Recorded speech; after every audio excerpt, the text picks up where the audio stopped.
Olá pessoal, Roberto Martins, estamos aqui novamente para bater um papo e dar continuidade ao assunto que a gente vinha falando. A gente já falou já da iluminação, já falamos um pouquinho da ventilação e vamos falar agora um pouquinho da rega, tá?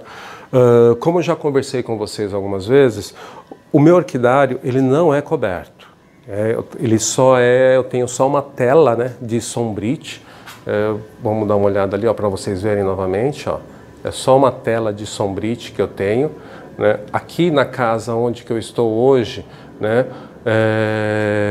Não é necessário ter duas camadas de sombrite, só com uma camada eu já consigo aí ter a luminosidade que eu preciso, e aqui é um local mais fresco, então eu não preciso aí dessas duas camadas, e só com uma camada eu consegui aí chegar no ponto ideal para o cultivo das micro-orquídeas.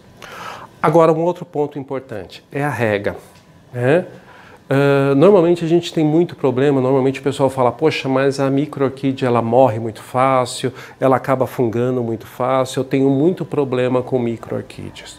Se vocês viram os outros dois vídeos, a questão da própria iluminação e a ventilação, ela tem muito a ver com a questão da rega, porque se eu tenho uma planta que ela está muito grudadinha uma na outra, eu não tenho ventilação e quando eu rego essa planta, ela não seca adequadamente, ficando pequenas gotículas ou pequenas porções de água acumulada na planta e no substrato. E isso acaba me gerando fungos e gerando doenças, e essa planta acaba não se desenvolvendo muito bem e você acaba perdendo essa planta. Agora, Roberto, qual que é o ideal que a gente regue a planta? Quanto vai ser o tempo ideal? Tá? Tem um segredo. Quando ela tiver sede. É um amigo nosso que fala muito sobre isso. Então, você só vai dar água quando ela tiver com sede. E não adianta você querer ter o excesso de água, que aí você vai prejudicar as tuas plantas. Mas, Roberto, como é que eu faço isso? Primeiro lugar, padronize o plantio das suas plantas. Ou, pelo menos, se você não tem padronizado a forma de plantio das suas plantas, separem, né? O que seria isso? Eu tenho 90% das minhas plantas, elas estão plantadas em madeira, né? Ou em fibra vegetal. Então, com isso, é um material de secagem rápida, né, a madeira. A fibra vegetal, ela é rápida, porém não tanto, né? Também você tem que tomar um cuidado com isso, a grossura, a forma que você expõe, tipo de planta que você coloca ali. Mas, vamos se dizer assim, de 90% que está plantado em madeira, 89% ela está em madeira e 1% em fibra vegetal. Pouquíssimas plantas eu cultivo em fibra vegetal. Por quê? Porque eu tenho um problema, ela acidifica muito e ela retém muita água também. Então, praticamente é madeira. Eu padronizei o meu cultivo. Então, aqui, quando eu vou regar, eu rego tudo de uma única vez. Não tenho um problema de ficar escolhendo, ou será que eu estou molhando muito, ou será que eu estou molhando pouco. Quando eu cultivo no mesmo ambiente, planta em madeira, planta em vaso com chips, né, de pinos, com pedra, carvão, cultivo plantas com esfagno. O que acontece? Quando eu vou regá-las com madeira, que normalmente a secagem é mais rápida, elas vão secar rapidamente. O que vai acontecer? Eu vou dar excesso de umidade para aquelas plantas que estão em vaso. E se eu priorizo a regar as plantas que estão em vaso, o que vai acontecer? As que estão em madeira, elas vão desidratar e provavelmente eu vou acabar perdendo as plantas. Então, o que é importante na questão da rega? Não é o quanto você vai regar e de que forma que você vai regar. Para vocês terem uma ideia, aqui no verão, praticamente eu rego todo dia as minhas plantas. E não tenho problema com fungo, com doença, com nada desse tipo. Por quê? Porque ela está padronizado o cultivo. No caso de vaso, se eu tenho plantas em vaso, eu já tenho que tomar um pouco mais de cuidado, já não posso regar todo dia. Eu tenho que observar quando o substrato seca para poder regar, tá?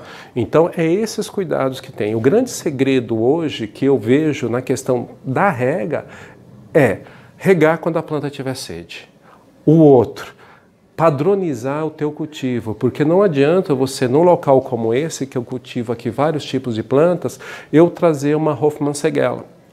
Eu gosto de Hofmannsegella e cultivo Hofmannsegella, mas se eu colocar elas juntos aqui, eu vou perder todas. Se eu trazer um Oncidio, que é um gênero que eu gosto bastante, ou qualquer Oncidinae, que eu traga para cá e vou cultivar aqui junto, eu vou perder. Né? Então é essa questão que você tem que entender. Por isso que eu sempre falo, o conhecimento é tudo. A gente precisa ler, saber como que essa planta é no ambiente dela, o que ela gosta, de que forma que ela faça, para que eu possa colocar ela no ambiente adequado. O outro, padronizar o meu tipo de cultivo. Se é tudo vaso, é tudo vaso. Se é tudo vaso de plástico, vaso de plástico. Se é tudo vaso de barro, vaso de barro. Se é tudo esfagno, é tudo esfagno. Se é tudo chips, tudo chips. Se é tudo madeira, tudo madeira. Por quê? Você não tem problema com a rega, né? E não tem esse excesso de umidade que possa prejudicar muito as plantas, né? Para vocês terem uma ideia, eu vou mostrar algumas plantas para você. Essa daqui é uma planta, né, a Natalia Speropava, né, é uma planta bem bonitinha aqui, ó. É uma planta que normalmente ela não gosta de muita umidade. Eu planto ela direto na madeira, né? E o que é interessante, vocês vejam aqui, eu não sei se vai conseguir ver sim. A quantidade de esfagno que eu coloco nela, olha, é mínima. É mais pela uma questão da adaptação da planta do que qualquer outra coisa. Essa planta aqui eu já tenho ela aproximadamente há uns 2 anos para 3 anos. Né? Essa floração já é a 2ª ou 3ª floração dela. E vocês vejam, a planta se adaptou muito bem, as raízes estão se desenvolvendo muito bem, tá? A planta está saudável, já com frentes novas. Aqui ela está com 5 hastes florais. E aqui, o que ela gosta? Iluminação, ventilação, né? A iluminação necessária, a ventilação e o cuidado com a rega. Excesso de rega, eu já teria perdido essa planta, porque ela não gosta de muita rega. Tá ok? Então, gente, sempre que você for observar, as coisas importantes para suas plantas, né? São 3 pontos, né, que eu sempre falo bastante. A iluminação, ela precisa de sol. Ventilação, ela tem que ter essa aeração no ambiente. E o quarto, e o terceiro, que é muito importante, é a questão da rega. Cuidado com a rega, mas não a água em si que é o grande problema. O grande problema é a forma que você cultiva a tua planta. Então, se você não cultiva ela adequadamente ou você não padroniza o teu cultivo, a rega vai ser um problema para você. Tá ok? Bom, pessoal, a gente falou um pouquinho sobre isso e sobre ventilação, a iluminação e a rega. E nunca esqueça uma regra de ouro. Investir R$1 numa planta, investiu na tua planta, invista no esse R$1 também na tua estrutura. Porque sem estrutura você não vai ter iluminação adequada, ventilação adequada e provavelmente você vai ter problema com a rega. Tá ok? Um grande abraço para vocês e até a próxima.